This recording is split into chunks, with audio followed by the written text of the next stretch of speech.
and start a minute early. Thank you for being here. First time being here. This is our daily meetings.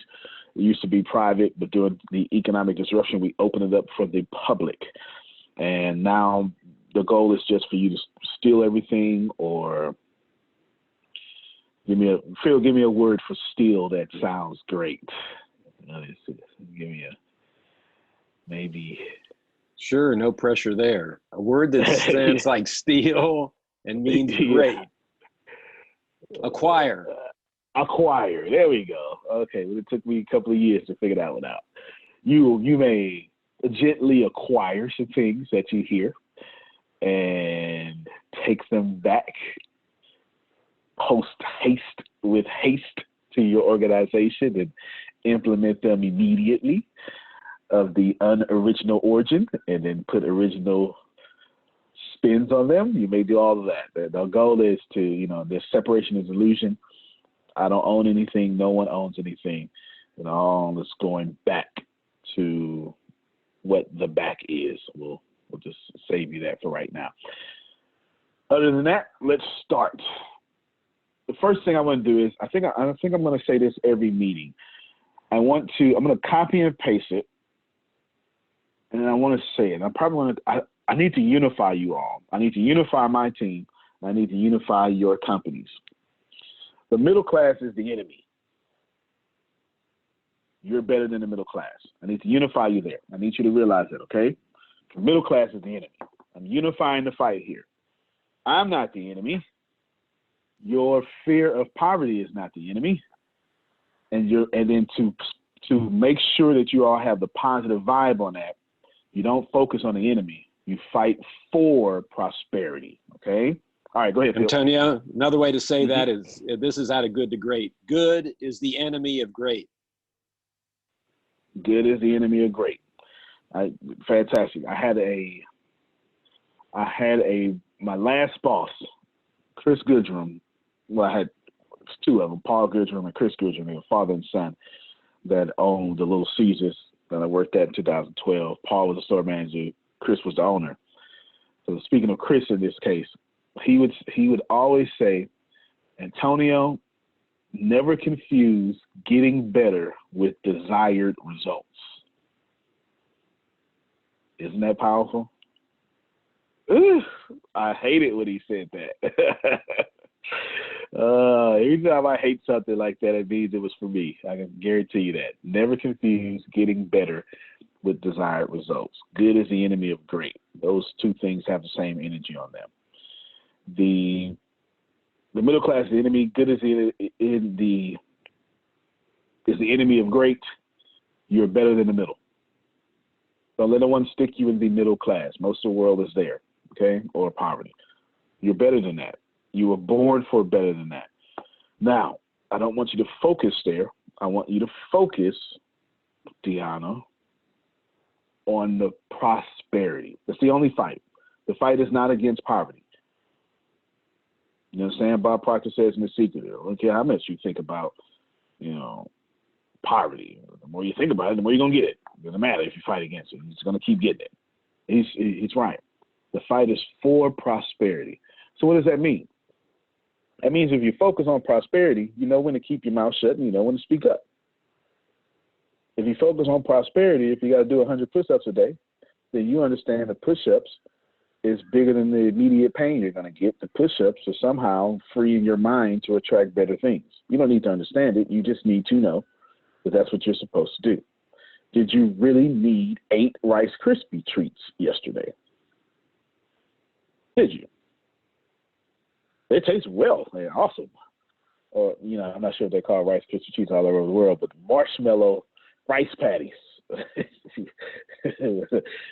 Did you really? Did you really need them? I know they taste like good marshmallow milk, creamy sugar, but if you're fighting for prosperity, you got your head in line. Now, just remember that.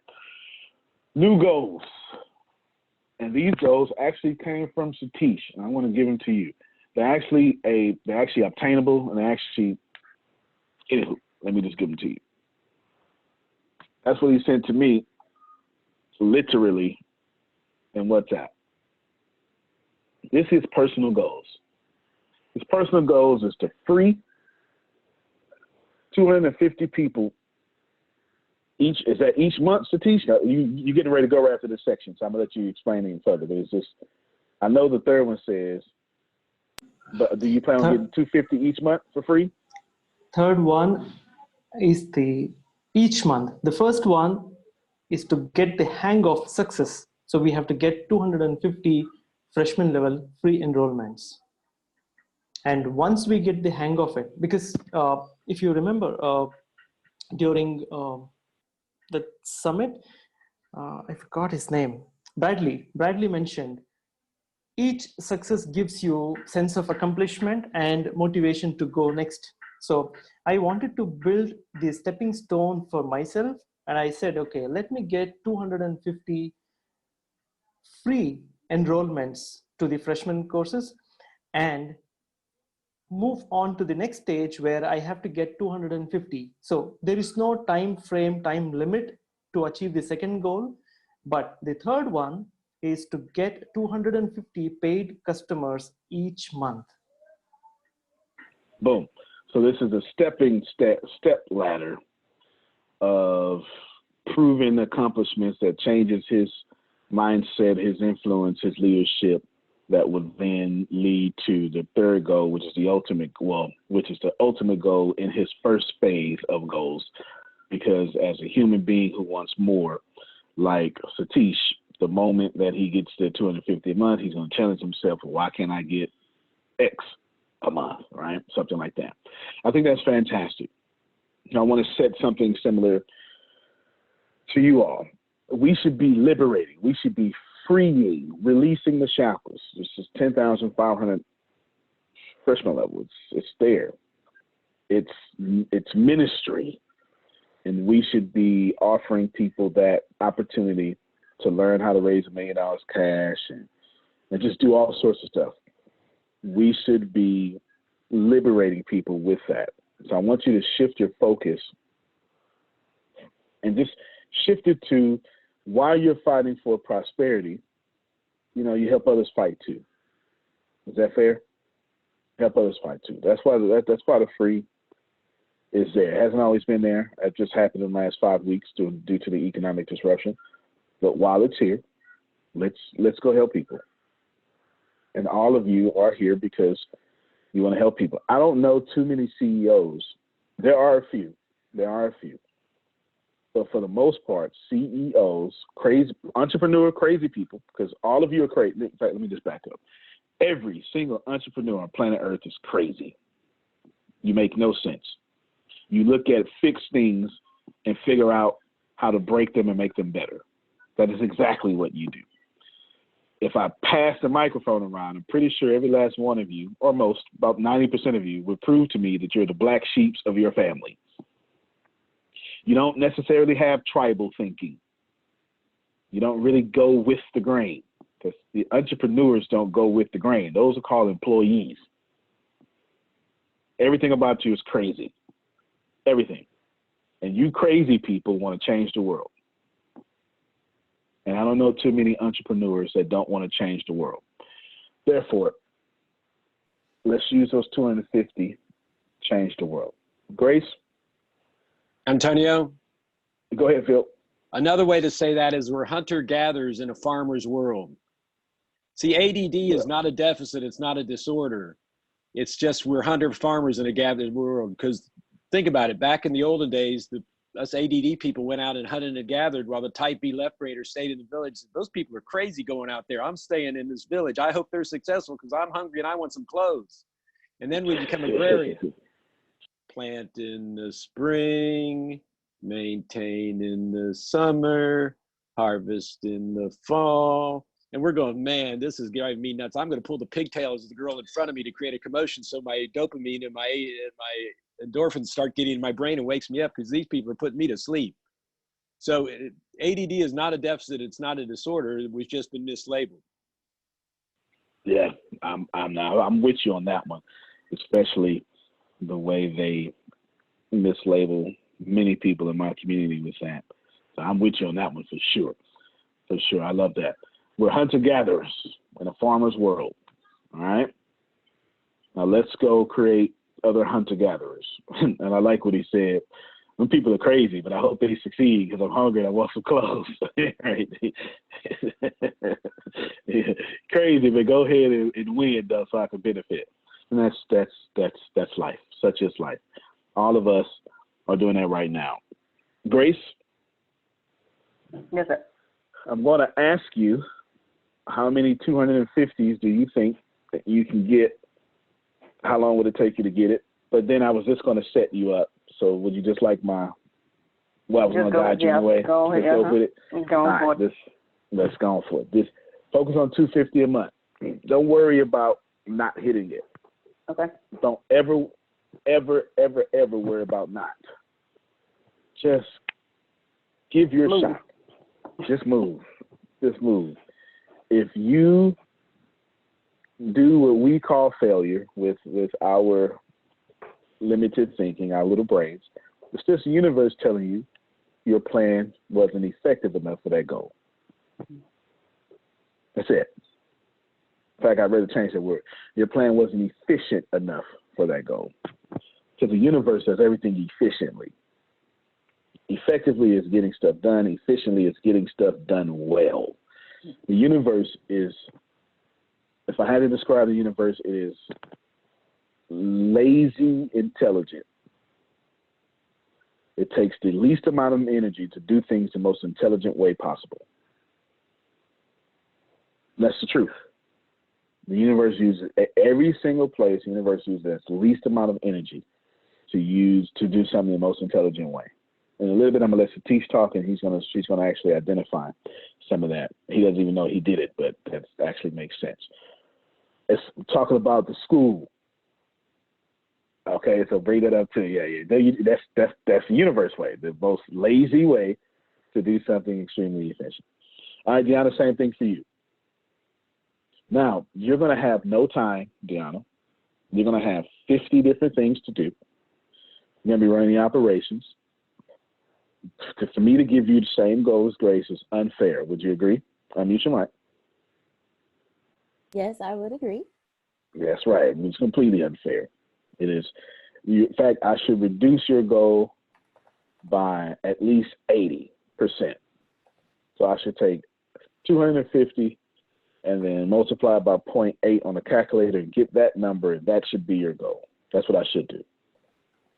Do you think I'm going to do that? No. Absolutely not. The reason why is because I want to teach you. I'm going to be careful here, okay? I'm going to be very careful when I say this. I want to teach you how to be me, but while being you. That's scary, but I'm up for the challenge. The reason I'm saying that is because if I can teach you everything that I know and all my compulsive tendencies to do way too much and still get it done, and then you already know all you know in your gifts, that makes you twice as smart as me. Okay? Okay. And that's really what we're supposed to be doing on planet Earth, right? Making everyone twice as smart as us. That's what we're supposed to be doing. That's what we're supposed to be doing. Now, the goal here is, you make sure that I honor this, is I'm saying you try to be me, but I don't have any words to, I am confined with the limited human being language, or at least just English, but that's not what I mean. What I mean is take all of my strengths, but you have to maintain being you. I don't need you. You are strategic. Well, you're an empath. That's strategic. You're an empathetic, strategic thinker. That's what you are. You're not a strategic thinking empath. There's a big difference. Can you repeat that for me? Yeah, I just reversed the words. What you are is an empathetic, strategic thinker. Okay. Everything you do flows through your empathy. Everything I do flows through my strategic thinking. to where I would be, although I'm not an empath, but to where I would be, even my empathy is strategic, okay? To where I would be a strategic empath, you would be an empathetic strategic thinker. There's totally a difference. Right? This using your faith, God will speak to you differently than God would ever speak to me. Because you're an empath. God can tell you stuff without you ruining it. He tells me I'm going to get ahead of God's will. Do you understand? Mm-hmm. That's facts. I That is understand. facts. Yes. And people with empathy can see the future and stuff all nicely and all pretty with marshmallows and stuff on it because you're not going to do nothing stupid with it. Me, I'm like, oh, me and Reggie can't wait to jump in front of the wheel. Can't wait. Well, you said I was going to do this, and I'm gone. So I want you to do that. Chris said in chat, that's a progressive system for legacy and innovation for growth. Facts, man. I'm all about, that's facts. I am all about legacy and succession. All about it. That's, I want a successive plan. So you got to do 250 as well. Okay. Reggie, you got something harder. Before I get to that, 250 free and 250 paid. Now, paid just simply means that you're giving more access or freedom to those who decide, to go up to $19 or whatever that may be. Right? Keep in mind that it is a $30,000, $30,000, something like that, whatever it is. I don't remember no more. It's written down. It's in the Facebook group. That was it, $30,000. Mm-hmm. I remember that number. Yeah, for $59. For $59. Remember, I did that. I did that for the economic disruption for $59. That's pretty cool. If anything, we're just gifting people greatness. And always think about your product that way. The 250 grace, and then 250 paid as well. Okay. And then work your way up to figuring out how to do that each month. That came right from a private conversation with me and Satish. I didn't even come up with that. I saw it and recognized the light on it. All right. More is caught than taught. Mm-hmm. Chris, you ain't got to have all the lights in your organization. Help me somebody. You ain't the only one committed or powered by source or whatever you want. Okay. All right. Down it says received. I saw what he texted me privately, and I told him, oh man, that's coming up in a meeting tomorrow. That's the light. You understand? CEOs, just because you didn't think of it doesn't mean it shouldn't be there. I know many CEOs that shoot down ideas because it wasn't theirs. Now, Reggie, you got something harder. Reggie, what you're going to do is not 250 free or 250 paid. You can help, you know what I'm saying? You can help because you're a helper by nature. What you're going to do is you're going to finish your book. That's going to be the fight of your life. Okay? It is important that your book becomes complete. And when you complete it, I want you to take a week break. Don't think about your book and go back to it again and see if you can add something. Trust me, as an author, once you complete it, it's not done.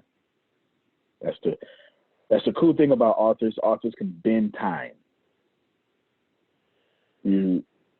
While the books are perceived to be written linear from left to right, once you get to the end, you can go back to the past and influence that book.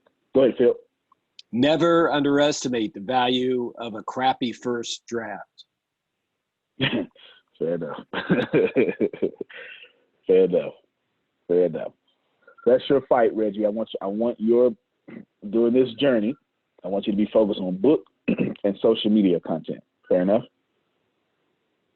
All right, that's your fight. That's what I want you to focus on. I have my reasons. One of those reasons is because I know, but let me just be real with you. Like your sobriety, you also need this book done for yourself. Major win for you. And you need to know you can do it. Okay? Do your social media stuff, but finish that book. And use social media to do the book. But you need that win. I can see your future, and I know you need that win. Okay? And I'm counting on that win to lift us up in a major way. Fair enough? All right. That's hard, though. It is hard to do your first book. It will be the fight of your life. So, I mean, don't let me put difficulty on you, but it will be the fight of your life. I know you ain't gonna live good. Go ahead. You read my lips, huh? Yeah, don't do it. Don't do it. Ain't nothing hard, man. Yeah. Ain't that hard. You're right. Nothing hard. And reading those lips, that was in large print. Yeah. Definitely. Now you're absolutely right, man. It's just energy. But fight for it. It's yours. You deserve it. Fight for it. You fight for it, and you go back and you show your people and your community that anything is possible. You do that, you would make a huge difference in this organization. With everything you touch, you would touch it with, I know anything is possible. And I'm counting on that. Cool. All right, Satish. Yes, sir. All right, man. Tell us all your accomplishments. You're on fire. Bring up some of that stuff. And if you leave anything out, I'll interrupt you and bring it up. Go ahead. Yes, I was actually thinking on the bigger plan of 1.25 million and then 1,000 members and all that. So it actually got into my head, and it became a block in front of me, and I could not see what's the way out. And I started worrying about it. And also I had a discussion with Mayuri. I told her it looks impossible, and I think I have overcommitted to Antonio. I am not sure how am I going to do it. And she said, you need rest. Okay, you just stop everything, listen to music, watch a movie, and then take a break. I am sure you can do it. And wow. And you know what I did? I watched Rampage movie. Mm-hmm. With The Rock? Is that? Yes. Okay. All right. Yeah, good. And immediately after the movie, I got the idea. No, I have to be Antonio to achieve his numbers. I cannot be Satish to achieve his numbers. So this is what I felt. What am I going to lose if I become Antonio for some time? How it will be, right? Whatever I call Antonio is brutal, or he's hard, or whatever, you know. So he can be a machine gun, or he may be a cannon, or whatever. So I need to be him for a moment to find a way. How can I achieve this? So then I thought, okay, now I don't have to look at anything else. Let me see what is my first step. And this is what I teach in Team 2030. If you have to climb a mountain with 1,000 steps or 100,000 steps, the first thing you do is take the first step, and then keep repeating it forever until you reach the top. So for that, we need to identify. I wanted to identify, what is my top goal? Is it 1,000 members or 1.25 million? What is my goal? But trust me, this is what came into my mind. 1.25 is not my goal. And then I realized my goal is to become the biggest testimonial of Antonio. That's it. And all these numbers, becomes irrelevant in front of that. And then I said, okay, let me take the first step. So first, what can I do? Very easily, get 250. Easy step. Get 250 members for this freshman level. They don't have to pay anything, and I don't have to ask for money. I'm not selling anything. So now how do I get this 250 number? So I went back. We always walk in the path of our success or destiny or whatever. So that journey, when we look back, we actually find the solution. And then I said, okay, my college, my friends, all that circle. So I spoke to my college dean and I told him, I want to help you. He's retiring this month. So I told him, every year, every college gives their dean a memento while they retire. And I told him, I want to turn around that just because you are my teacher. I want to make you give a gift back to the college. He said, that's interesting. That's a very innovative, interesting. This is unique, new. I said, yes, that's why I'm here. I will make that happen. So I had a discussion with him. I told him, I have a mentor. Everybody needs a mentor. I have a mentor. And that mentor is giving away his courses. So I will give it to you so that you can give it to everybody in the college. So that college has 2,000 students. And I also studied in the same college without knowing English. Now, same college cannot evolve where everybody knows English today, right? So they need help to understand Antonio. I told them, I will give you, I offer free help, free support to make sure that everybody understands what Antonio is conveying, what Antonio is teaching. I will do that in your college. So that gives me my brand. I will be able to build my brand by giving away, offering help. And also I'm teaching them how you can follow Antonio, take my help. And once they're able to understand what is there in freshman, they cannot stop going further. I have Sharath. Today I enrolled him to freshman level and I told him, and he's in the senior leadership level in one of the IT company. And we both are working on a lot of logical planning and all that stuff. And I told him, you have to get into this meeting, just come over. And see, I haven't briefed him anything. I gave him the access today and he's here, he's seeing it, right? And so my ultimate goal is to become one of the biggest testimonial of Antonio, which is living. And second thing, take step by step. There is no way. I'm not worried about how much I'm going to succeed, how much I'm going to fail. It doesn't matter. If it is irrelevant, if the failures are irrelevant for Antonio, I'm just behaving like Antonio. Simple. I hear that? Okay, all right. So I got a lot to say here. Now, Satish, how many people did you get access to? I know you said it, but say it again. How many people did you get access to? You were given I don't want to say too much, but I'll let you say. Yeah, as of now, 26. 26. And that's how many. Yeah. Put in but how many people not given access to? How many people did they give you? Yes. Oh, 500. 500. Gave him 500 names and said, "Hey, go." You can.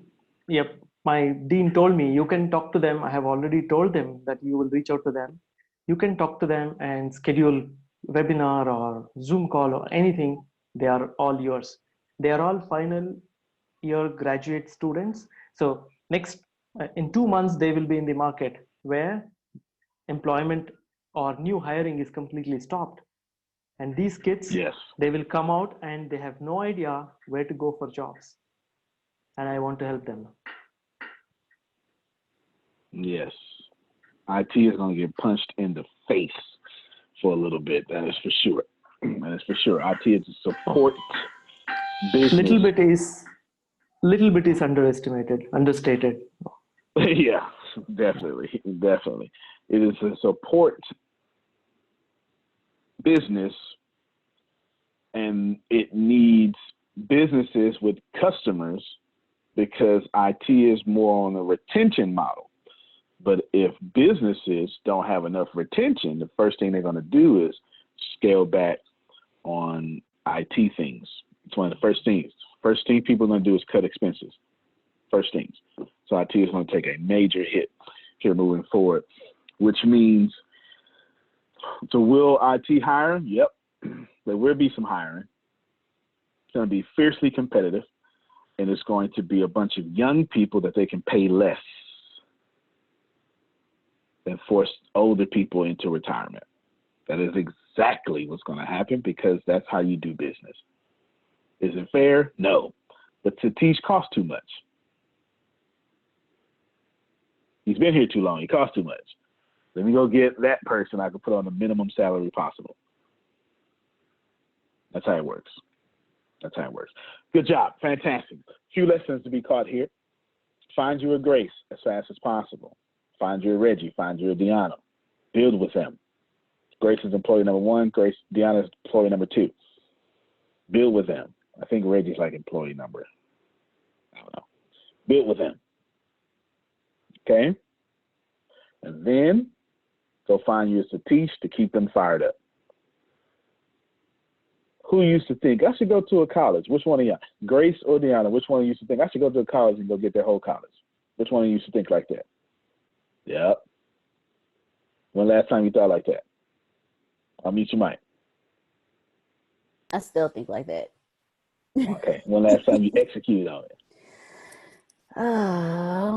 Yeah. I know. It ain't sense. It has nothing to do with your character. This is a good lesson here. It has nothing to do with your character, your work ethic. It has everything to do with the fact that you're busy being busy. Don't forget the dream. Go ahead, Phil.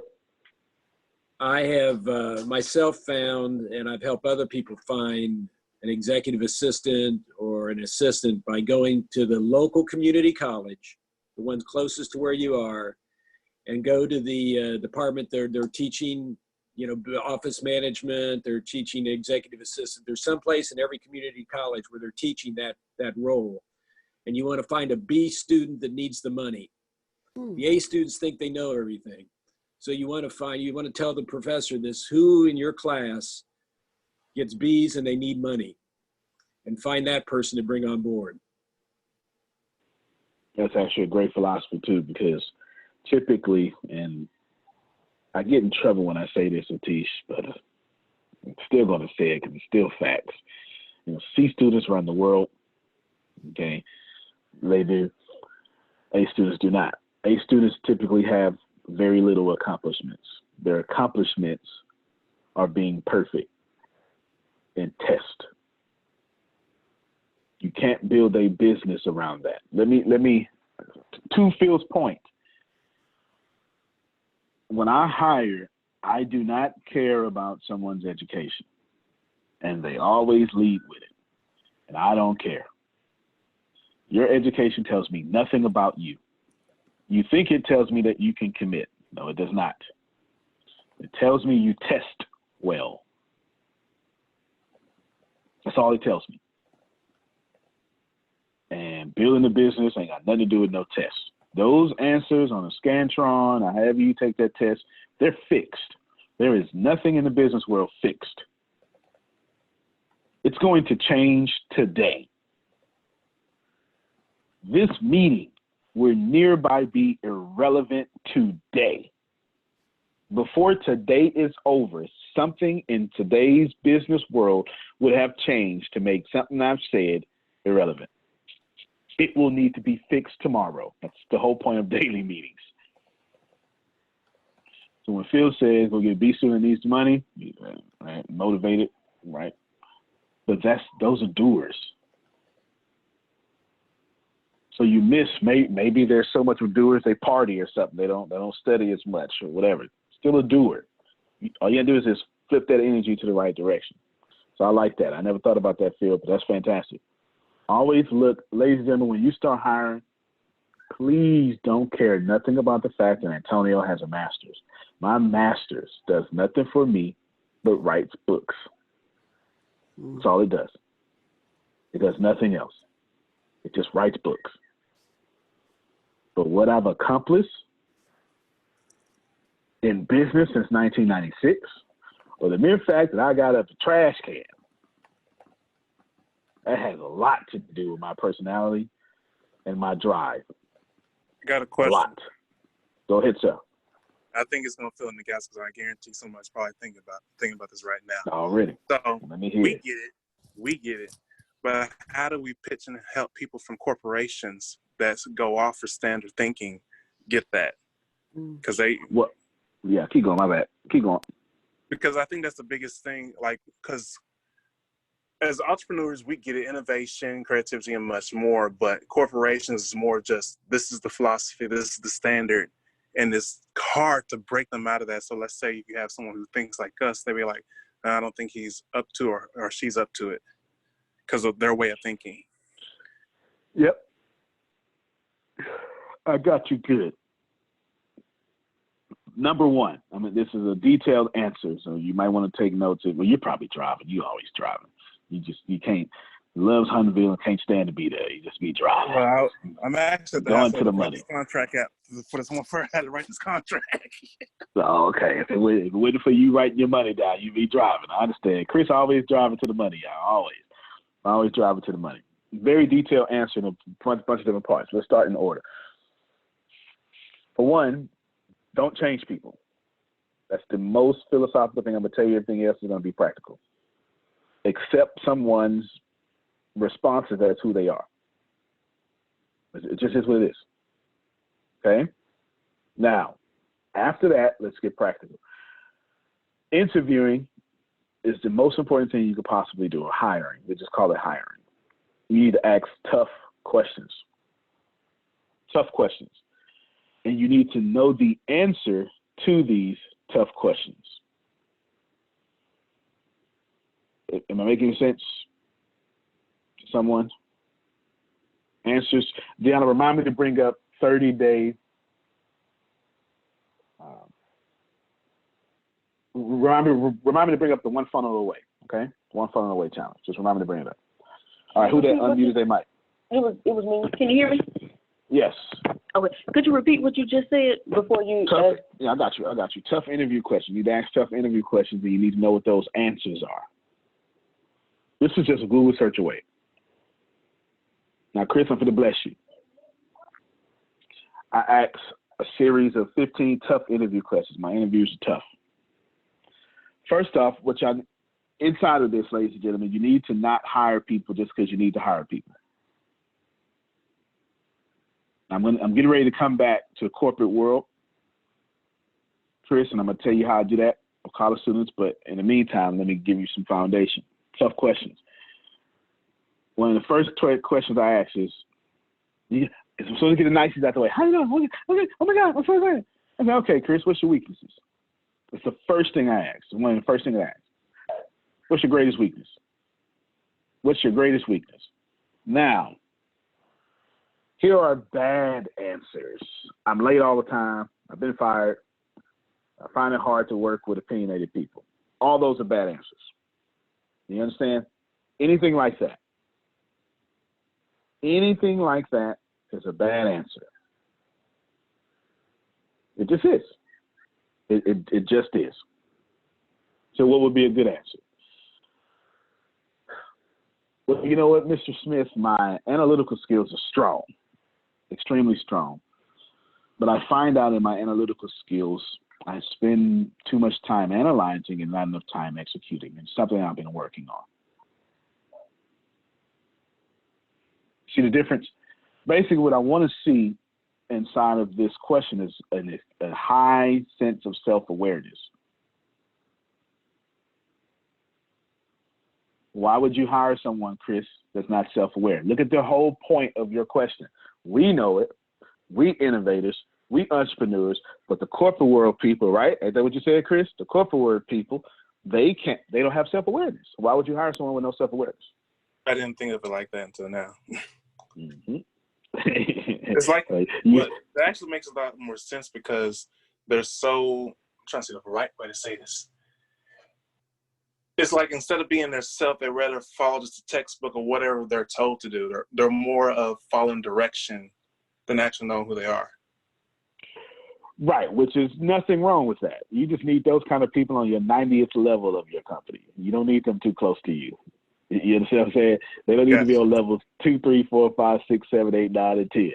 They need to be way down there as, you know, I don't know. I don't know the job description, but they need to be way down there. They just come to work, do their job, right? You understand what I'm saying? They just come to work, develop the film, whatever, right?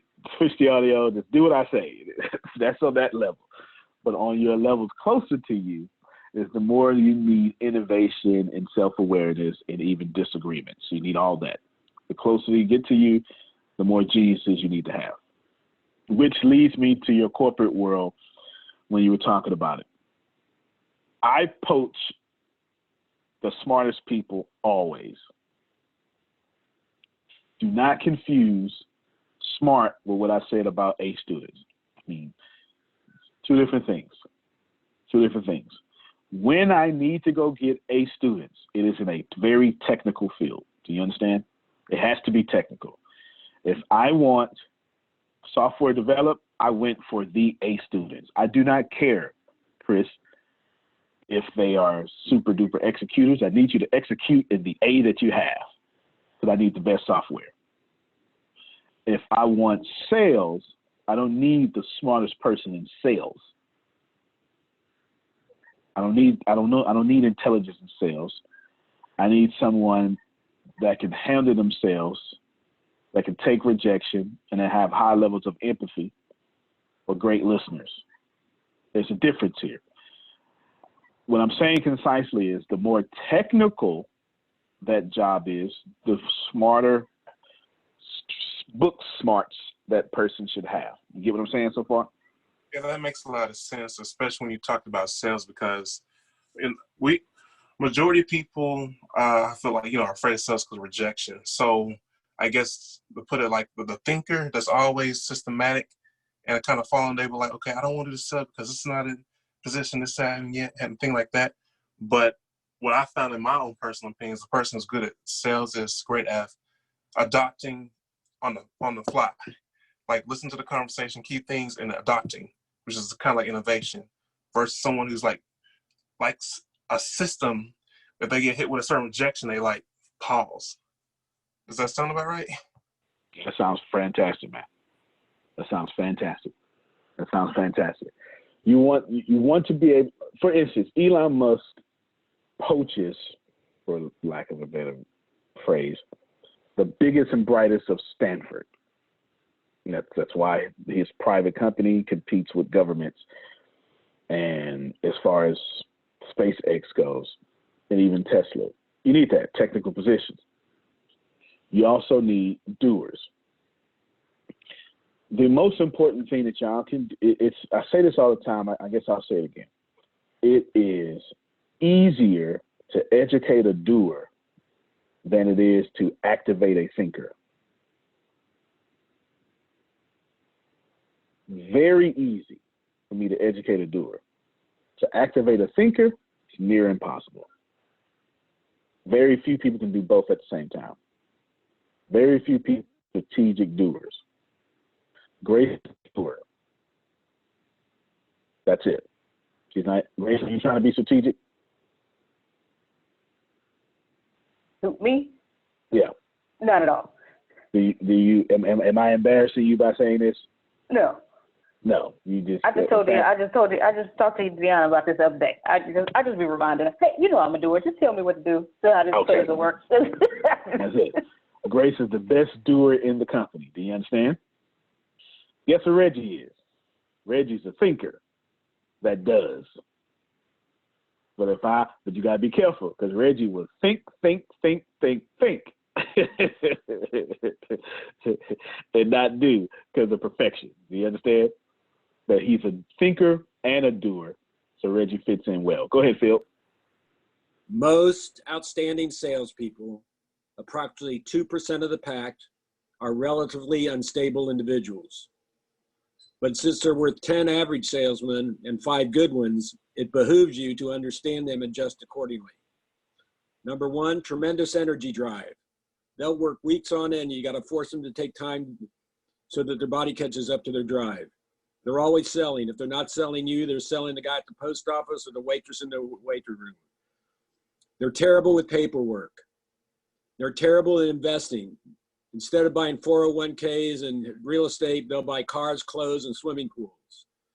If they convince you that let me try this, and this is something, if they do it, everybody go, how in the heck did he do that? They will kill to get that done. And they're always looking for a home. So if you can provide them with an environment, you can keep those crazy people. There you go. That's good. That is very good. That is extremely good. You taught me a few things on that one. That is extremely good. And from my experience, I completely agree with that. Justice said, I'm taking that quote, Antonio. It's all yours, man. It is all yours. It is easier to educate a doer than it is to activate a thinker. Boy, I tell you. Reggie said big facts. Reggie is a thinker-doer. But if you let him, Reggie will think himself into perfection. If you let him. Go ahead, Chris. Yeah, and that reminds me of my homeboy because he has some great ideas, but when it comes to execution, I'm like, okay, come on. But sometimes I have to push him. But what I was about to get to is energy. That's a key thing because when I think about when it comes to sales, it always seems like the best sales have a tremendous amount of energy because it's like, did this right now, it's going to be fantastic and all that. You know, energy can feel like ET and all that much more. But you don't really naturally buy somebody like saying like, I think this is a great TV. And it really does, when the more I think of it, comes down to energy, going back to what Phil was saying, like, you know, just impulsive energy, you know, just bouncing all the work, because that does kind of go key to key when it comes to sales. Oh, yeah, for sure. And you got to be, some of them people think just because you got high energy, you're going to get the sales anyway, and they get on the phone with you. Hey, Chris, how's it going, man? Right, all that stuff, you know, that works. That works. I typically go against the grain there. I find empathetic salespeople. My whole sales team is empathy. Reggie has high levels of empathy. Grace and Deanna has the most. I find high levels of empathetic people and then make them salespeople. Here's the cool thing. Reggie's a thinker doer, but I don't have to push Reggie. I never have to push Reggie. Reggie, wake up, pushed. What I have to do is say, Reggie, just don't worry about it, bro. Just give yourself permission to suck at it. Because his version of suck is a little bit under perfection, but he thinks it's the garbage. You understand what I'm saying? Because he's so much of a thinker and he's so much of a, not a perfectionist, but he's just so creative. He's so creative. He's like a poet. He's like a poet, always poeting things. So creative. But I don't have to push Reggie because Reggie's a doer. I don't have to push Reggie at all. Reggie's just a doer. Mm-hmm. What you've surrounded yourself with is people who want to help other people. And when right. you think about it, that's where the good of anything. A good policeman, he became a cop because he wanted to help other people. A good nurse, she became a nurse because she wanted to help other people. A good teacher became a teacher because they wanted to help other people. So that's the common denominator that you've been putting together. A good salesman was a salesman because he wants to help other people. So that's the common denominator runs through pretty much all successful people when you look at it. Absolutely. Facts. Very well spoken. Deanna's a thinker-doer. She's a thinker first. She's got some of the best ideas in the organization, and she's a doer. I don't have to necessarily push Deanna. What do I have to do for Deanna? Just have to keep her consistent. Do it again tomorrow. Yeah. She gets burnt out. I do. Yeah, you get burnt out. It's all that thinking. All that thinking burns them out. You know, all that head space that burns them out. But they're the people that want to change the world. Go ahead. I've actually started realizing what would help me not get burnt out so fast. So I'll recommend this to everybody. Please do. Is that me cussing you out? No, not me cussing you out. Okay, keep going. No, it's doing a brain dump. When you have so much in your head, you get the consistency becomes lacking because you get so quote unquote tired. And what we don't realize is mental exhaustion manifests in physical exhaustion. So if you do a brain dump, you to do a brain dump, you literally take everything that's in your head and just write it out on the paper. You don't try to organize it. You don't try to get it situated in any particular type of way. You just literally do a brain dump. You literally take everything in your head and just write it out on paper. And then once you have it all out, that way you're not worried about forgetting anything. You're not worried about you don't have all that jumbled in your head. So you no longer have to worry about the mental exhaustion. Now that you have everything written out, you have it over here. And now you can, after you do the brain dump, you go and you organize it. So that has helped me a lot. Just dumping it all out so I don't get exhausted, or in my consistency gets better and better as time goes by. That's 100% facts. That's 100% fact. That's what made Reggie get traction on his book. I'll give you the sign. You actually answered Law's question. He was asking, how do you dump? You actually answered this question in the middle of it. I'll give you, Kiera said, great point.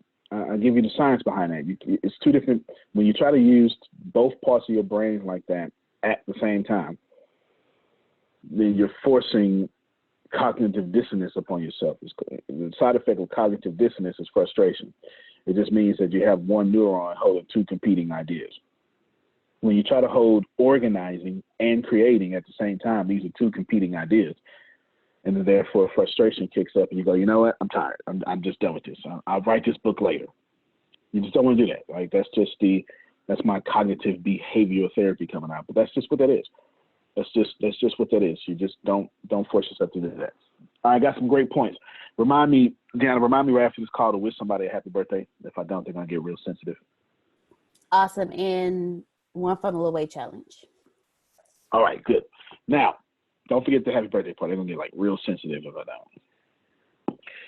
Let's see. Grace and Deanna, I want y'all to work on Brad's leads, and I want you to enroll all of them into the freshman level or whatever level it is, and then pass those leads over to Phil and Susan, okay? You put them in the system since you have access to the system, and then those are going to be their success team. And then after that, he's got it from there, okay? Since y'all got the leads, handle that, get them in there, because once they're leads, just, mention the Raquel's opportunity. If they even say a maybe, or don't give him no no's. Don't want to waste his time. But then maybe yes, kind of, sort of, he can handle it from there, okay? And then send him name and number, the email, or whatever information we have. You got it? So let's try it. We got okay, good. Got 167. Once you handle that, then be on his success team. And after that, it's not your business no more, okay? It's not your business. We just get him in the system. But after that, it's not your business. It's his success team. He can run it how he wants. You got it? We're just going to put them in the system so they can be. That's a good point, Law, about being the free. Because if you express interest, you're automatically on a success team. But at that moment, that's when you cross over to his business and let him have his business. You got it? Cool. Outstanding. All right, that's there. Remind me, Deanna, I'm going to release. Okay, it's a bunch. I got one on. I got here, take the coronavirus seriously and don't trust Galveston County. But I'm going to go ahead and delete that. Reggie called me yesterday. Grace called me yesterday. Y'all good on that. So I'll just delete that. Y'all know it's crazy out there. My state is crazy. It's in 30 days, you'll be hearing about and judging what we're doing in our state. Just know it ain't these people on this call. Yeah. Reggie, by the way, your mask, did you tell him he got his mask? So I was going to give it to him today. Okay. Well, you got a mask. Tell him what color it is. It's his favorite color. Subaru. Subaru gang. Yes, sir. It's your favorite color. I was afraid that you was gonna give me the other one. I started to, but I ain't want to be ugly. Reggie comes from the neighborhood that wore red, that he likes the color red. So I always mess with him about that. Since we're in tech age, is there a vast difference between writing and putting it in a memo on your phone? Yes, there is. There is. Let me take the word vast out and then just say there's a difference. Okay? I feel very confident to tell you there's a difference. I put plenty of things in my memo. I cannot, as millennial as I am, Law, and you, we cannot deny there is something about picking up a pencil or a pen and writing it. There's something about that motion. I don't know what it is. Maybe something about it creates more of a wrinkle in our brain than just typing. And that's the truth. There's enough scientific evidence to suggest that when you put pen to paper, it sticks in your brain more. I don't know why. Maybe it's because it's more labor intensive, but that is a fact. Michelle G says yes. And go ahead, Phil. Yeah, I think part of it it's dopamine production, because with the Parkinson's, I really have to concentrate when I write, and it's actually made me a better writer because it forces me to really concentrate. Now I print. I don't write anymore. I print, and I can print really small and still read it, where before you couldn't read my writing at all. So I think there's a correlation there that has to do with when you put your pen to your paper, there's a production of dopamine that you get, which gives you that connection. There you go. There's something I say all the time when I walk into Christian circles. So if y'all know anything about me, I typically walk into about 6 different circles of religion plus atheism, which is a religion at this point. No offense if you're atheist, it's just you believe in it so much that you kind of made it a religion. And so I walk into 7 different religious circles. One of these in Christianity, I have a good way of saying something to Phil's point. I say you don't have to kill Moses so Joshua can lead. And if you know anything about that story, Moses dies and then Joshua takes over. And that's just right. It happens.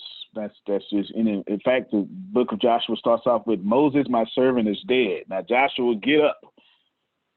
Ain't that right, Grace? And cross the Jordan. Be strong. Be courageous. He says that over and over and over again. Reason I'm saying that is because we think in our brains we got to kill tradition to do something new. Moses was the law, the tradition. Joshua was the new leader. You do not have to. I am a millennial. We are killers of tradition, but I don't subscribe into killing tradition so I could do something new. That's why Law had no choice but to tell you there is something about putting pen to paper, and Phil just proved it with his Parkinson's. You don't have to kill tradition in order to do something new. Tradition has its place. Traditionalism is bad. Tradition is good. I'll define them both for you real quick. Let me just read this private chat. I still write, okay, no doubt. Reggie just said I still write raps versus creating verses off the dome. Go ahead, whoever that. Oh, Michelle. Go ahead, Michelle.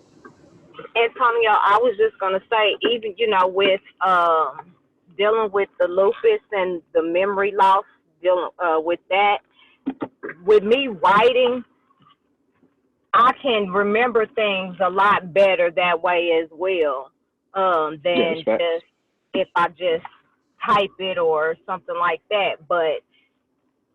And I just prefer writing things out than typing them anyway. So it's just, no doubt. It is something about it. No doubt. Reggie making fun of me on my private messenger. He write raps and poems versus me create them off my dome. That's it. If y'all see me write, I never pick up anything anyway. You just have to see it. You have to see the process. But no, you're absolutely right, Michelle. You're absolutely right. But of course, my older folk, y'all get this. I'm kind of stressing this point for my younger folk that, don't kill tradition. Let me explain tradition versus traditionalism. I think this is a very good point here. Justin, here's another quote you can steal. Traditionalism is the, let me start with tradition. Tradition is the living faith of the dead. Traditionalism is the dead faith of the living. Tradition is the living faith of the dead. Traditionalism is the dead faith of the living. And that's facts. That's true.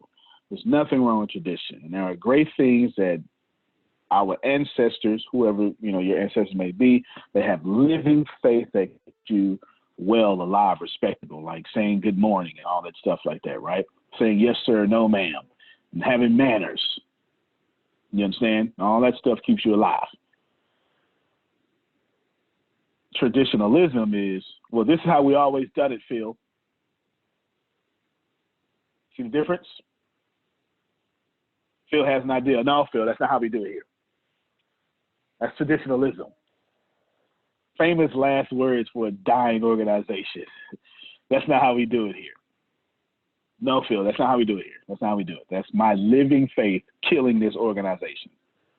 Hey, can you, well, I've been moving. I'm trying to type because I just caught that up. I got you. Man, I got you. I'm multitasking. I got you. Tradition is the living faith of the dead. Traditionalism is the dead faith of the living. So I accidentally misspoke. So when I shut Phil down and say, hey, how we do it, Phil? That's my dead faith that's killing this organization while I'm alive. Gotcha. I was moving around like, dang, I need to get Yeah, man. Yeah. Seriously. You see that a lot in circles of sacred origins. I mean, that could be anything religious. You see it in universities, colleges, anything of sacred origins. You will see dead faith from living people. You will. Because they're protecting how they remember it, and they're not respecting change. Wait, doesn't the same apply to corporations too? Absolutely. The way you combat that is you make sure you grow every day. Absolutely. Well, we don't do it that way. Yep. Anytime you hear something like that, run. A few more things. Let's see. Gianna, I pay for this thing. I pay for this app yearly that lets me books in a short version, as many as I want. It's called Blinkist. I need you to make sure that I use this dang on thing. So make sure. Yeah, I mean it's crazy. Blinkist? I'm paying. Yes. I'll show it to everybody. It's good. It's really good. Thing, like, is it kind of like Audible, but it's Yes. Okay. It's fantastic. It's good, and I'm a loser. Okay, I'm being a loser. It's that simple. There's no other way to express the fact that I'm just being a loser. There's no other way. I'll show it to you. No, I don't want to register. I want to log in. Darn it. I'm gonna show it to y'all. I'm just being a loser. Don't be a loser like me. I've got these resources, and anyway, I'll show it to you real quick. So here's Blinkist. I just logged into my account for the first time in a year. And I can read any of these books in 18 minutes. Like all these books. This is my current library. All these I can read. Who Moved My Cheese, 10 minutes. They give you the main points. It's fantastic. It's fantastic. It's fantastic. You read, all the books are in here. Deanna, I need you to hold me accountable. I need to read 3 books a day. Those, besides the books that I already read. I need to get my doggone money's worth. I got a yearly subscription. You know what reminded me of this, Grace? They charged my card. Okay. They sent me a reminder. Hey, we need it. Oh, okay. Would you mind sharing your access? Sure will. No problem. Sure will. Thank you. Maurice said I'm killing them, man. I get it. Look, I'm tripping. That when they debited my card though for that yearly subscription, it was just $60 or something like that. It wasn't much, but in my brain, that's $60 I wouldn't use it. Now wait a minute now. Wait a minute. You know, I'm going to get my $60 worth. I need to go ahead and do that there. All right. Signs up with, oh, yes. I want to make it to where the $59, I want to increase to $59.99 membership, okay? I want to increase that. I want to, or maybe I might need to bring it up in the next meeting. So this is what I want to do. I want to do the one business. Me and Deanna's been working on a one business away challenge. This is what's going to happen here in the near future, y'all. We're going to take people on a 30-day process.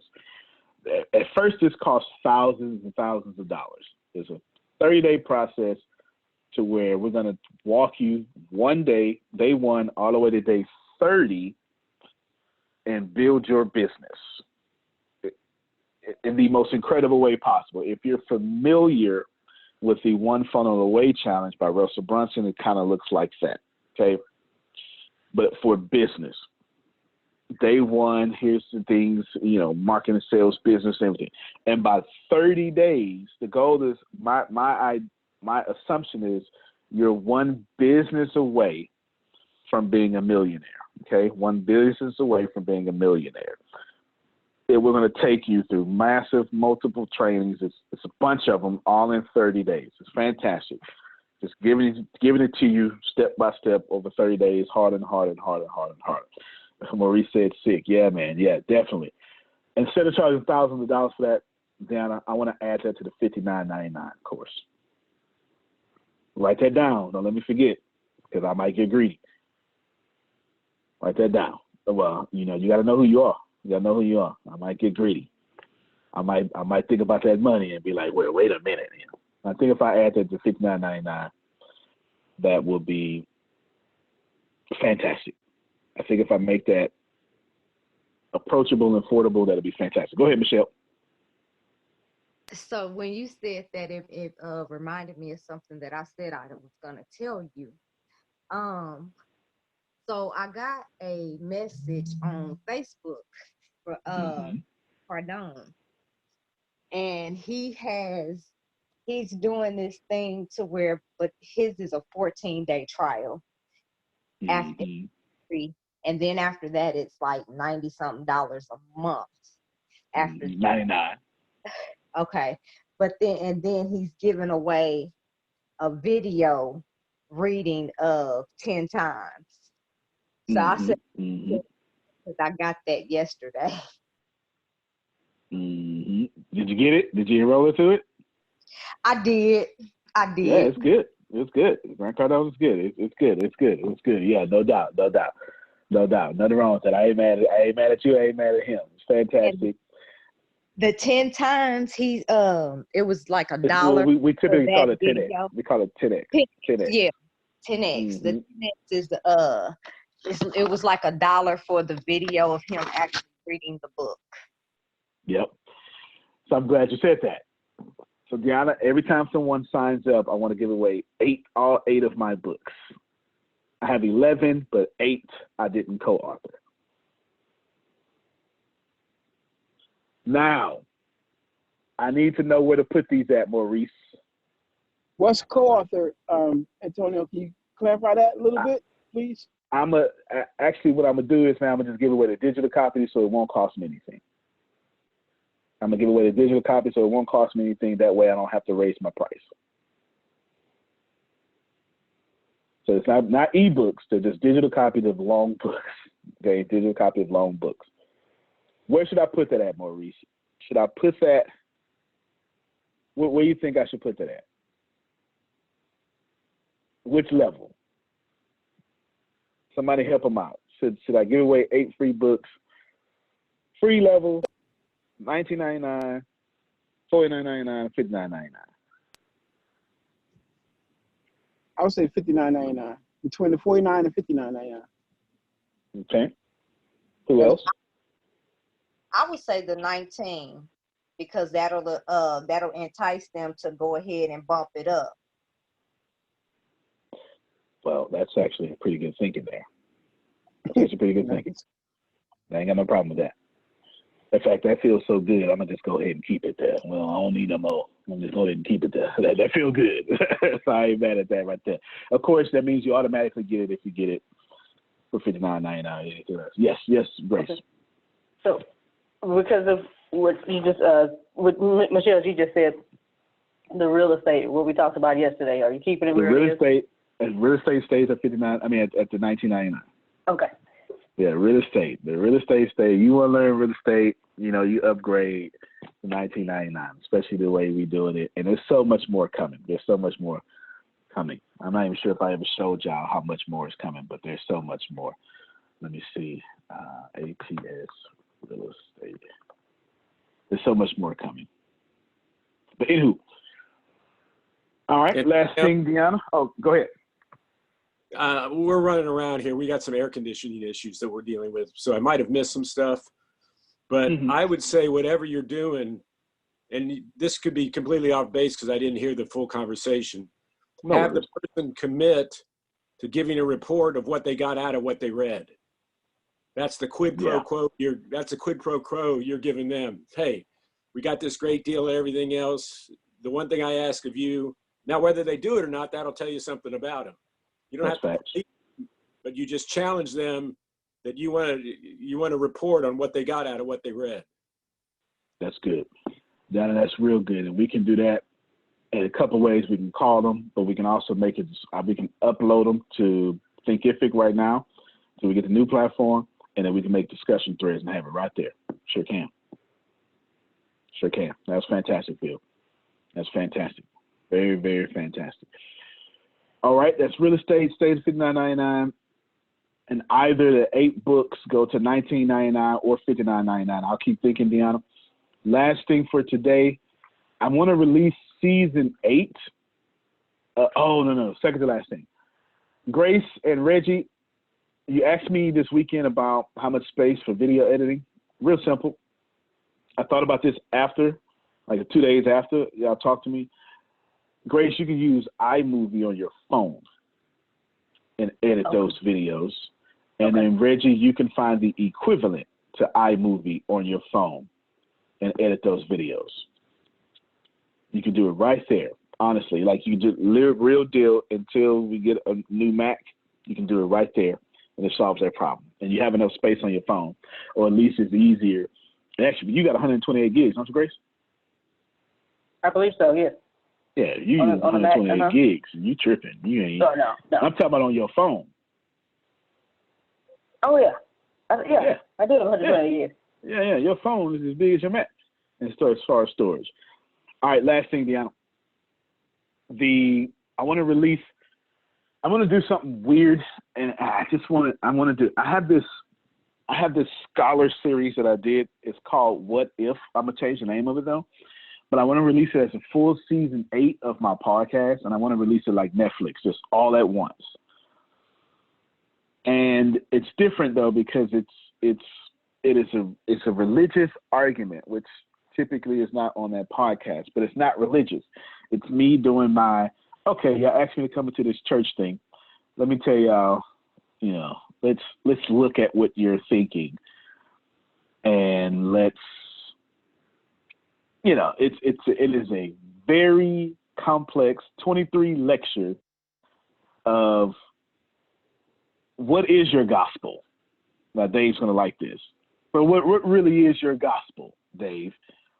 If we took out all the books of your New Testament, okay, and I got to say that because everyone doesn't have a New Testament, your New Testament, and it's only Matthew, Mark, Luke, and John, then what next? Would be, you heard part of it before, Deanna. What next would be the gospel then? So what really is it? And I break it down completely. It is extremely thought-provoking, and I use nothing but facts. And the reason I want to do this, I'm going to tell you, it's going to be released as a full season 8 all at once, because I want to do an introduction that says, listen, if you don't want to listen to this, just go to season 9, okay? Just go to season 9. But here's the reason I want to do it. And Reggie told me privately, Grace, that Android has 200 gigs, your little stupid iPhone. The reason I want to do this is because I'm more Jordan Peterson than anything. And I'm not sure if y'all know who Jordan Peterson is. Than anything. And I just like having these intellectual debates and conversations. And I'm not really known for that. And it's so natural for me that, you know, I just want to be more of myself. You get what I'm saying? So that's what I want to do there. And I think that would be pretty cool. So remind me to do that, Deanna, sometime this week. Upload the whole season as one season. But I would need like a 30-second blurb from you to record. Or maybe, probably from you and from me. Other than that, there you go. Cool. Antonio, the title is What is Your Gospel? It was called What If. I need to work on the title. It was called What If. So what if your Bible only had Matthew, Mark, Luke, and John? Then what would you say your gospel is? So what is your gospel? Yeah, I guess so. What is, but it's more of what if it only consisted of those 4 books. Okay. Thank you. Yeah, no problem. So yeah, I want to do that. And it's actually pretty cool because it's a lot of stuff in there from Islam, all sorts of stuff up in there. So it's good stuff. There's 23 different lectures. And I did it years ago. It's fantastic. And I've never released it. And I was listening to it the other day, and it's actually fantastic. So I want to release that. All right, ladies and gentlemen, thank you for staying over just a little bit for us. Hopefully you hold on. Go ahead. I did say happy birthday already. I did it the 4th time you told me. Okay. Is that what you've been telling me? Oh, it's not on this. I had to do it in the text message. Yeah, I had to do it in the text message. Other than that, ladies and gentlemen, thank you very much for being here. I hope you caught a lot of stuff. At least some of you got some quotes for your speeches and things after that. More is caught than taught. This is how we build this business. This is how we go. Don't forget 250. It's best if all of you can go get you a 250 sales cushion. I would tell you that. If you can get 250 sales ahead of this economic disruption, you'll be okay. That's every business in here. If you can get 250 sales ahead of this economic disruption, you will be blessed, especially if those are monthly subscriptions. Antonio T. Smith Jr., you can plan better. You can dominate. Thank you, everybody. Love you more, Phil.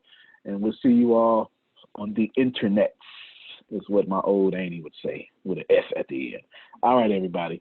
Have a good day.